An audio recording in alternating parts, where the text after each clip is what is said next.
Бүгін осындай әп-әдемі печенье жасадым. Міндетті түрде видеоны соңына дейін көріңіздер.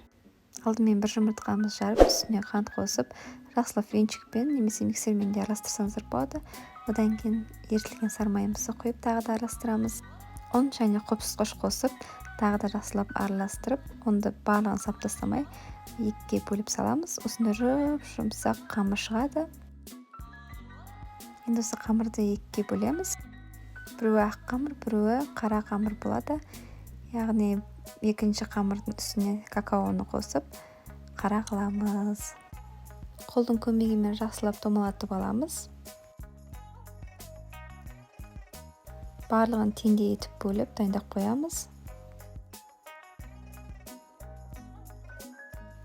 Бірінші қою түсті қамырымызды жаямыз осылай видеодағыдай. Екінші ақ түсті қамырымызды дәл сондай өлшемде жайып шығамыз.